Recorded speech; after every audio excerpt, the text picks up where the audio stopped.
How can you use science or anatomy and physiology to trick your body into lifting heavier weights?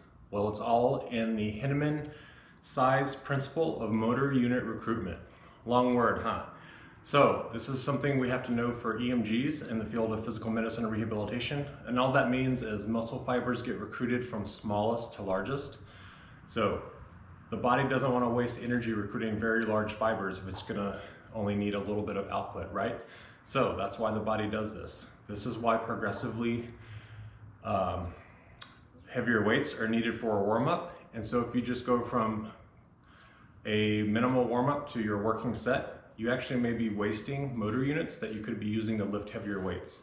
So it's a very practical way of using science for fitness.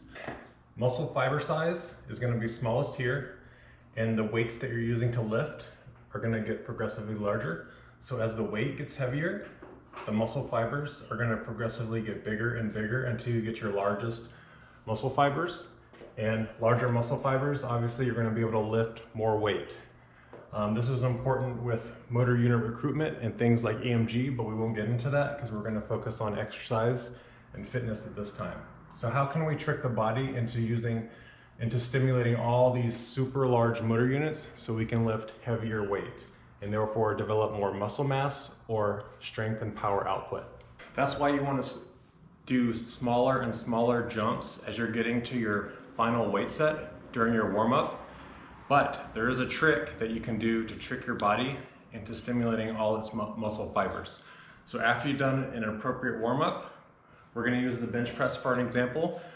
You can place 125% to 150% of your max. It's a weight that you physiologically cannot lift. And what you'll do is put the weight on the bar. So for the bench press, for example, you will unrack it and do very small motions. And then hold it for 10 seconds.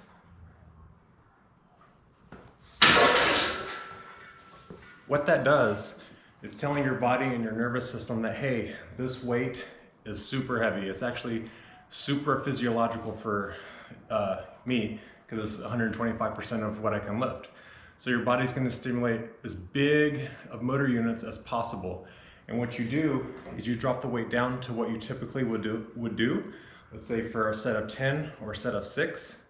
So if your prior best, let's say, was 100 pounds for 10 reps, what you can do is maybe put 105, 110 pounds on the bar, and you may be able to lift that for those 10 reps when you typically would not be able to, because you typically would not stimulate all the large muscle fibers.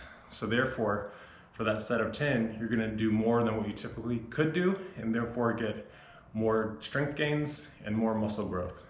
It's not something you wanna do every workout, but every now and then, it's a really good way of stimulating all these muscle fibers. So then in future workouts, you'll be stronger and be able to use a little bit more weight and therefore get better benefits. So that is a way of using brains for gains.